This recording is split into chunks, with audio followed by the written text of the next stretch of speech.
welcome back to the channel and welcome back to another anime review. This one is Astra Lost in Space. I've got to admit, this is a great anime. I don't normally watch many space animes because I don't think there are that many like proper in space, not just they occasionally go to space. So if you know any, let me know down below in the comments. But before we begin this review, if you want to hit the like button, hit the subscribe button, as well as that cheeky notification bell to be notified when more videos drop. Let's just jump straight into it. I watched this on Funimation's streaming service. I know the Blu-ray is coming out as well as the DVD from Manga Entertainment, so I highly recommend that you either watch it on Funimation or you watch it on the actual release when it's out. I think, or it might be out now. Whenever it is, I would highly recommend picking this up. There we go, review stop, bye! No. Okay, so this anime is basically about a group of kids, as you know, maybe like young adults that go to space camp, and they are going to learn how to pilot ships and stuff like that. But something happens when they get there, which is this orb thing that kind of appears out of nowhere and teleports them straight into space. And they have a short amount of time to figure out what's going on, and they find a ship, which you've got to admit is the most luckiest thing in the entire world. With this, they find out that they are far, far away from their home planet, and then they've got to try and get back, so they kind of plot a course. But there is a mystery on board. Someone had to be the assassin to actually trigger it all and how to kind of go on. And throughout the entire anime, they say, hey, we've got to try and figure this out. We've got to try and do this. And you're kind of left wondering what's going on, because this orb appears quite a few times and they're wondering how this happens. It's the work of the assassin. It makes you think how and when and who has done this. We've got quite a lot of characters. I have to read this. So Kanta is the main character, the main hero of the story. Then we got Ares, we got Zack. Dear God, these characters' names. I even can't pronounce that. Ryuichiri.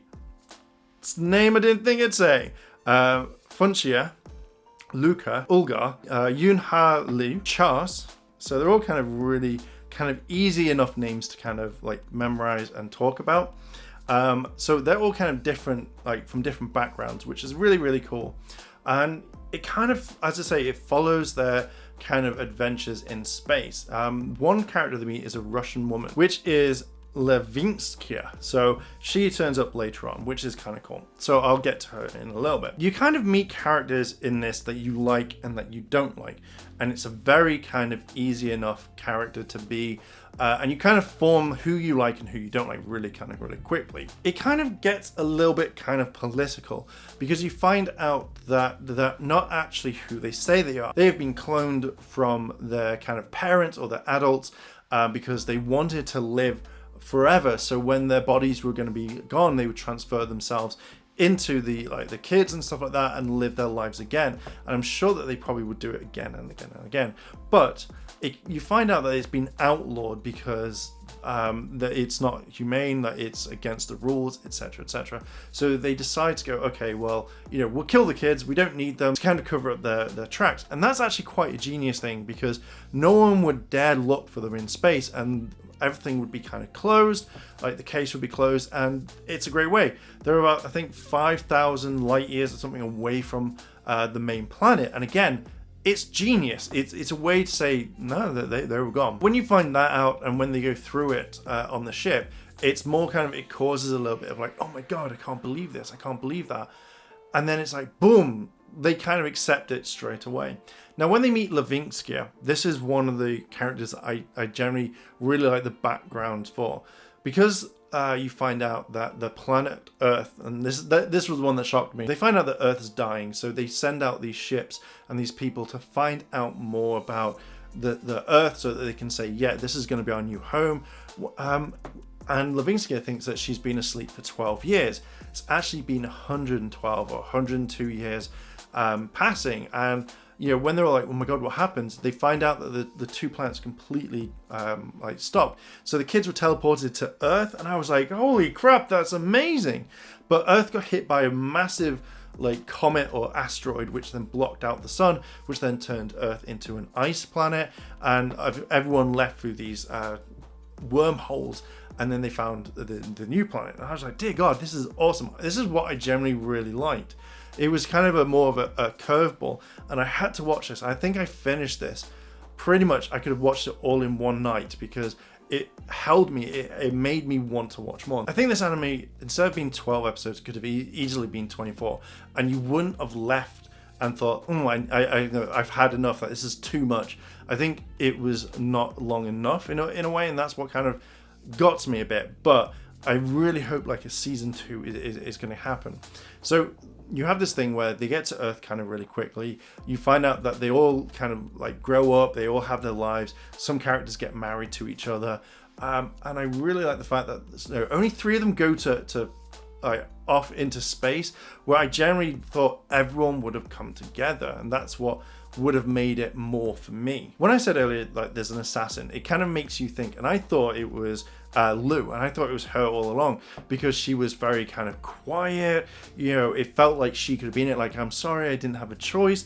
And then you find out who it is. I'm not going to tell you who it is until you watch the anime, but you'll be very surprised who it was. Hoshinma, who, when you find out about him, you kind of think that he's a sort of anime character that is lucky, that's annoying, but he steps up at times, and pretty much it's all the time, where he won't leave someone behind. He will make sure that person's fine, and that I thought was fine. He was a great character, and even when he finds out who the assassin is and something happens to him, he carries on. He doesn't kind of let it slide or sink into a depressive mode or anything like that. He carries on and goes all the way through, and I really kind of liked it. Luca, he is a character that he jokes a lot, and I really like the way that his character came out a lot more, where he's being really happy, but you find out there's a dark side as well, and he has to kind of talk about it. And I don't want to spoil it because it's a really funny moment. I really like Luca as a character. I just thought,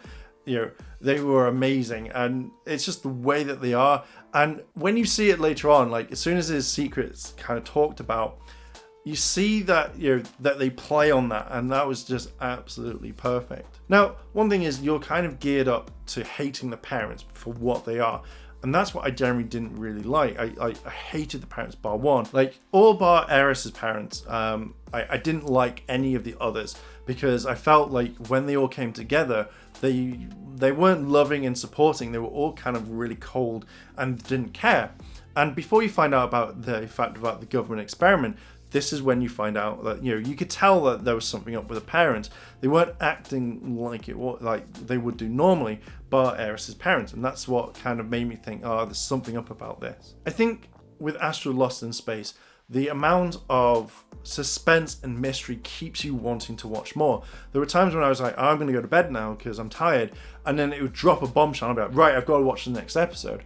I think that the way that they portrayed the story, especially with Lusfinkia, the way that she was different as well, and the fact that you found out more about it. It was just very coincidental that when they land on the planet after a problem, they find the exact same ship. It was just a very I see it. Like, it would have been cool if they had it like for another episode. So like they find it at the very last episode, and then they were able to do their stuff. Or salvage that ship completely and put it into their ship. That's what I kind of thought would be cool. I also would have liked it if they went back to these sorts of planets to kind of have a look around, because they were only there for food and water, but now you know that they're not. So they've now got more time to go back. That's how I kind of thought on this.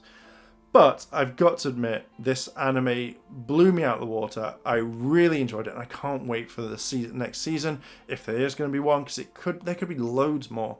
I just kind of wish all the characters went on the space trip rather than just 3 characters. So kind of like wrapping this up, this anime, for me personally, I thought that it was well paced. It wasn't rushed at times. They actually did a justice to it, and that to me made me want to kind of watch more and support it. So I'm very much looking forward to actually having this that isn't being streamed. I can't wait to buy it, so I am very excited about it. I am going to leave it there. What are your thoughts on Astra in Space? Would you pick this up? Have you seen it? Do you like space animes? Let me know down below in those comments. And what other space animes would you recommend for me to watch?